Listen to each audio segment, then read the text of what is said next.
Welcome back, listeners, to the BizBlend podcast, where we cut through the buzzwords, the jargons, the trends, and we talk honestly about business, growth, and the choices that shape entrepreneurial lives. Okay, so today, listeners, I'm bringing you a conversation which is going to explore franchising. And let's be honest, franchising is one of those words that comes loaded. For some people, it sounds like a safer path to entrepreneurship. For others, it feels restrictive, expensive, or even overhyped. And what we don't hear enough are the real stories, the messy middle, the trade offs. And my guest today, listeners, brings that perspective in a very grounded way. Max Emma is a certified franchise executive with over 2 decades of experience, listeners, in franchising. Now, he has worked with over 100 franchise brands, built and scaled his own bookkeeping franchise, gone through bankruptcy, and today he leads 3 companies rooted in franchising and entrepreneurship. Max also came to the US from the former Soviet Union over 30 years ago, barely speaking English, and he built his career from the ground up. So, let me tell you, listeners, this is not a highlight reel conversation. We are going to talk about what franchising actually really demands, who it works for, who it doesn't, and what people often misunderstand before signing on the dotted line. So, Max, welcome to Brisbane. I'm really honored to have you here with us.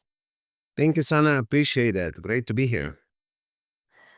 Max, I absolutely honor because I think coming to a foreign land and then starting from the scratch, language being a kind of a blocker in there, and then um, you know, kind of becoming the guru expert in something as tough as franchising. I mean, it's a very challenging, yet I'm very sure a very exciting journey. So to begin with, Max, franchising is often marketed as a proven system or sometimes even a shortcut to entrepreneurship. From your experience on both sides, as a franchisee, as a franchisor, where do you think that perception breaks down in reality? Well, I think the biggest misconception is that franchising is the entrepreneurship because franchising um, is quite opposite. You do follow the blueprint, you do follow the system. Mm-hmm. To give you an example, if you're an entrepreneur, you're thinking of different ways how to make money. But franchising is not going to allow you to sell pizza at McDonald's. It's just not going to happen, even if it's going to bring you a lot of revenue, because Mm. this is not a pizza store. So Yeah. I believe that a franchisee becomes entrepreneur when they Mhm. have multiple locations. Then you are juggling different businesses, different locations. You usually have managers in all of them, and that makes you entrepreneur. So, is that a shortcut to um, opening the business? Absolutely, because look, there is such thing as an opportunity cost. You probably could figure out all the mistakes yourself. It's just gonna take you time. Why do it? I always give an example. Um, Almost anybody can figure out how to open a pizza restaurant, but how many pies you gonna burn before you actually gonna get to the best recipe? And also, what's the layout of the kitchen so people who are working there are not hitting each other all the time? Franchisors already figured that out, and they know exactly how many pieces of pepperoni should go on the pizza so it becomes profitable and looks the same and tastes the same. Because cheese pizza at Domino's gonna taste exactly the same in California, in India, or in Greenland. Mm. Yeah. Yeah. That makes sense, Max. Makes sense. When someone comes to you, Max, expecting reduced risk or quicker, faster returns, what is the first assumption you actively try to correct before they move forward? Well, I want to make sure they understand they would have to work for it. In most Mm, cases, you would have to do some work. It's just different type of franchises. For example, mm, if we're talking about my bookkeeping franchise, my franchisees are responsible for um, going and getting new business. Yes, we as a franchisor help them to get some, but they have to go and, acquire the new businesses. They have to go and talk to CPAs. They have to go and talk to small business owners and that type of stuff. If we take McDonald's, for example, the owner of McDonald's franchise is not going around the city giving everybody a flyer, please try McDonald's, because everybody knows McDonald's. His job is different. When people show up at McDonald's, he needs to make sure that people get the food and the food is fresh, fast, mm, and meets their expectations. So the franchisees of McDonald's have to fulfill. I mean, an average McDonald's, if we're talking about it, has 50 plus employees. So you have to work with that many people and you have to make sure that you always have enough people because, if the line is going to go outside of the door, then customers can say, you know what, I'm not going to wait 30 minutes to get my hamburger. I'm going to go somewhere else. So it's a little bit different. That's why it doesn't matter what franchise you buy, you will have to put some work. Even if you don't have to do it yourself, there's nobody expecting the owner of McDonald's to go and flip the burgers. But mhm. he or she has to understand how it's done, and he or she has to manage the managers of this location, make sure that everything is correct. Absolutely. And I think this is exactly what, I've also not exactly firsthand observed, but I have been made aware in different conversations that owning a franchise or starting a franchise doesn't mean that you're handing over everything and, you're sitting and you are just getting your money, making money. It still demands the basic business 101, the entrepreneurship 101. If you are in the food franchise or bookkeeping franchise or healthcare or wellness, any industry, you need to know the basics in there, and you need to make sure that your franchisee, they are able to deliver the value that people would personally know you for, or maybe the brand or the name for. Okay. Um, Look, Mhm. it's when somebody opening a franchise, Mhm. the huge responsibility of a franchisor, and that what differentiates a good franchisor from not so good franchisor, is the training. Mhm. So training is huge because you don't know what you don't know. A lot of people who buy franchises never had businesses before. There are obviously some serial entrepreneurs that have 10 different businesses and they just increasing their portfolio. But most of the people, they work for corporate America and then they leave their jobs so they can start to be their own boss. And then we have to train them on business, on sales, on operations. So pretty much everything. That's why it takes time. And also, for example, for bookkeeping, we do the ongoing training on a weekly basis. And then after our franchisees buy a franchise and open a franchise, they get 3 months of accounting school, 9 months of sales training, and then 12 months of executive coaching. So it is Mm. very, very, very important. And the other franchises I represent, well, the first question I have my candidates to ask, what kind of training am I going to get?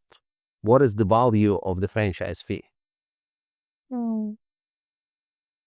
Yeah, I agree with it. I agree with you, Max.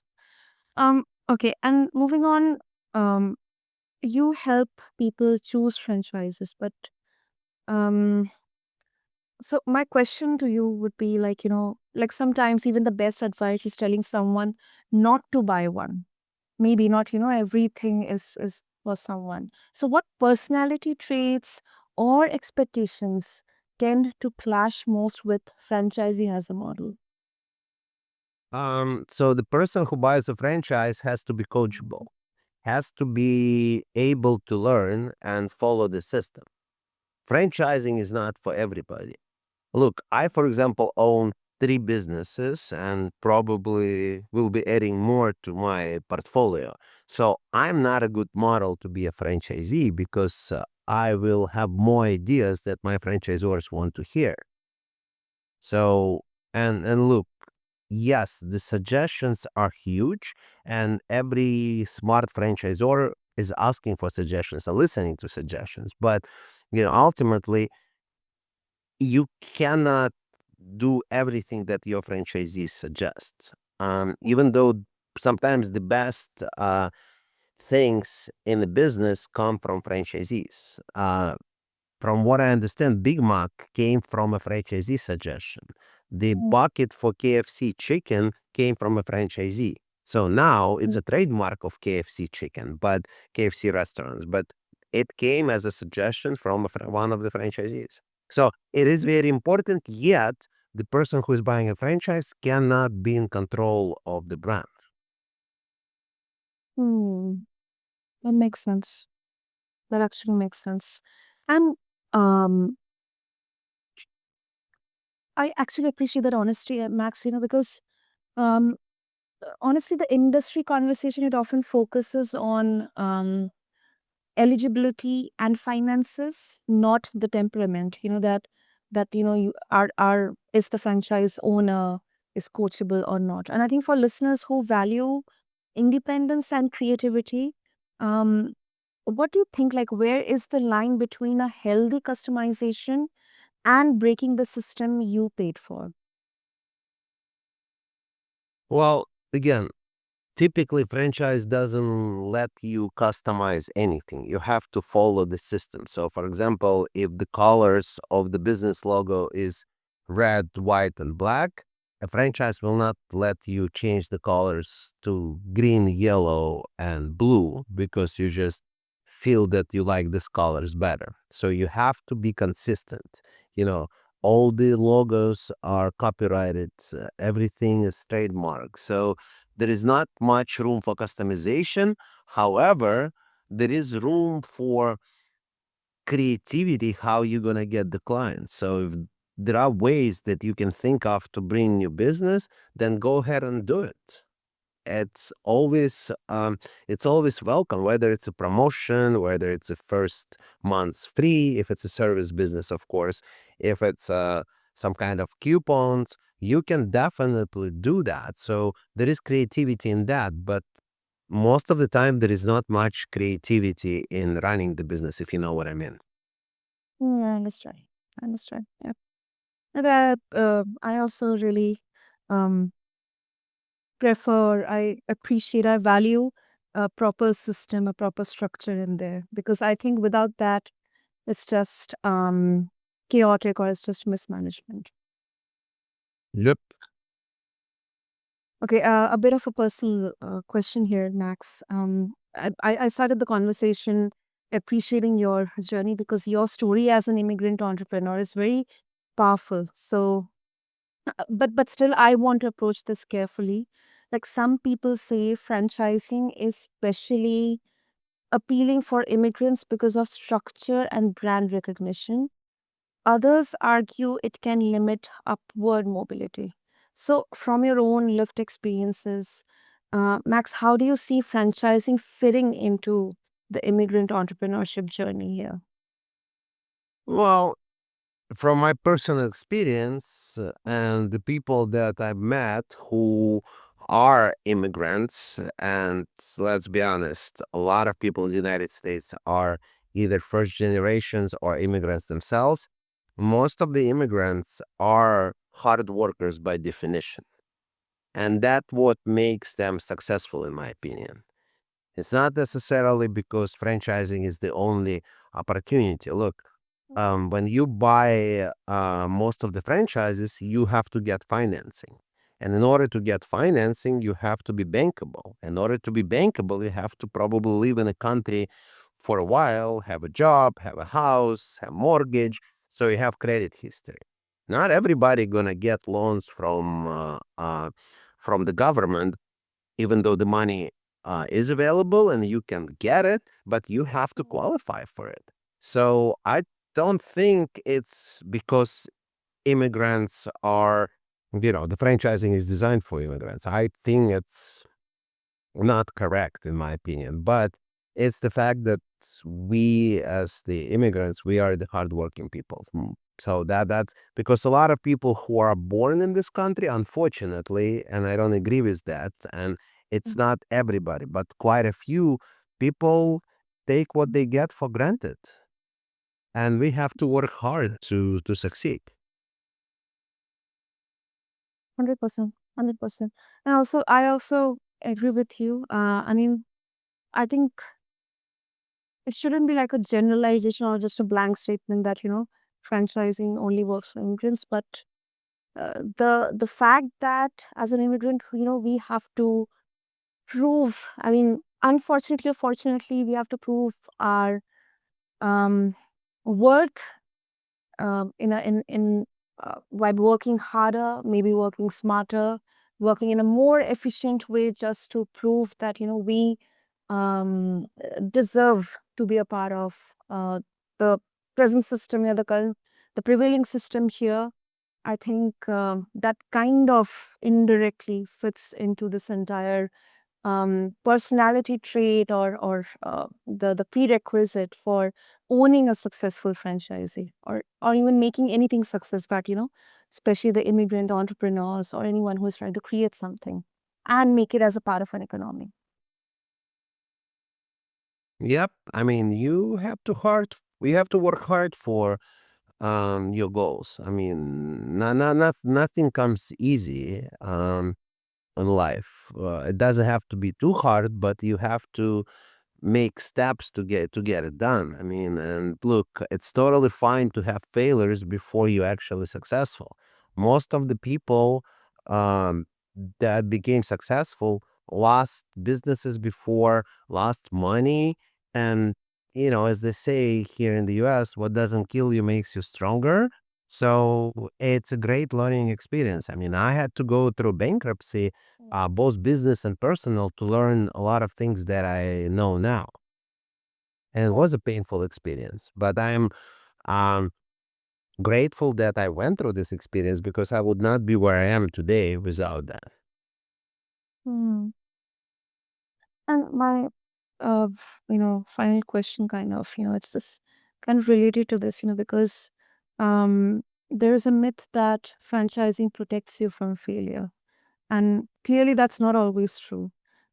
So, like, because you have been very open, you just share, how you had to go through failure to understand. It's a part of your success trajectory as well. So, was there a point where following the system wasn't enough, Max, and you had to step outside it to survive? What do you mean by stepping outside?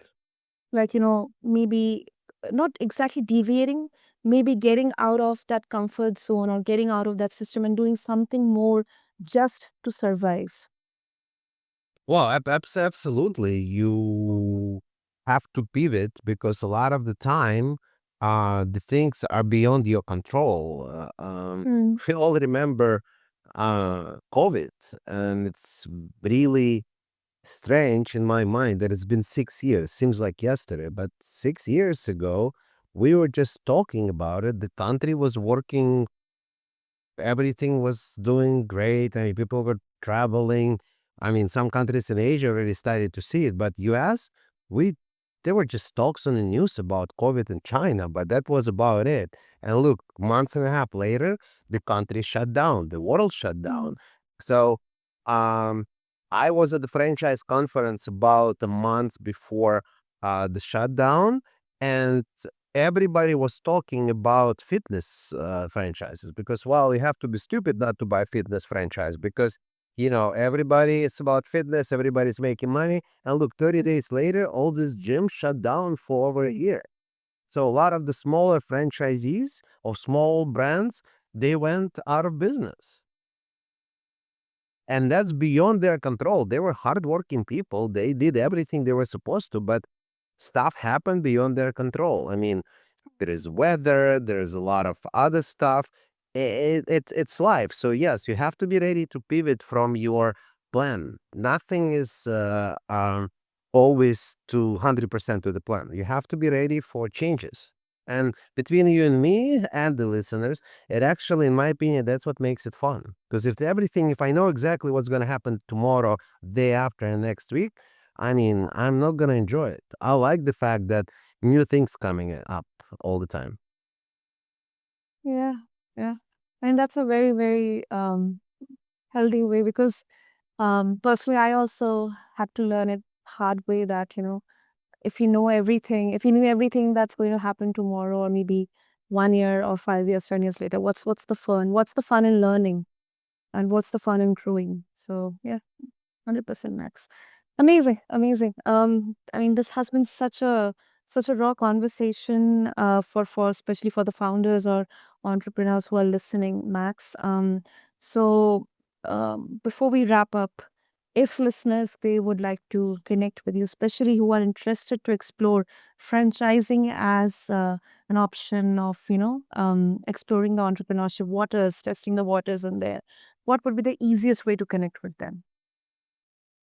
So the best way to find me and connect is through my website, and it's franchisewithmax.com. Since I own multiple businesses, I can help people with bookkeeping for their businesses, not me personally, but my companies. We can also help you to purchase a bookkeeping franchise. So if it's not a good match, we do help people to find over 600 different franchises, and our services are completely free. We only get paid if somebody buys the franchise. We get commissions from a franchisor, which we actually share with the candidates, and also pay for 9 months of their sales training. So again, the Mm. best way to find me is on franchisewithmax.com.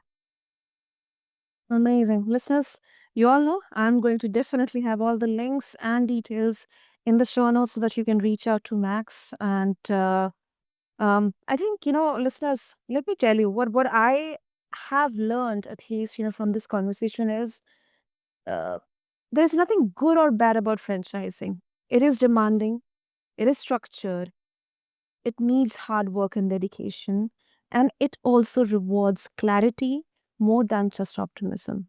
So, Max, thank you so much for this raw conversation and for helping us understand not just franchising, but life in general as well. So, thank you. Thank you, son. I appreciate that. Yes, yes. And to all the listeners, I think it's a very strong place to land. Franchising is not a shortcut, it is a commitment. And like any commitment, it works best when entered with eyes open, not just ambition. Until next time, if this episode has sparked questions or challenged your assumptions, that's the point. Business growth is really linear, and clarity is always more valuable than the hype. Until next time, this is Sana, and you have been listening to BizBlend. I'll catch you in the next episode. Thank you.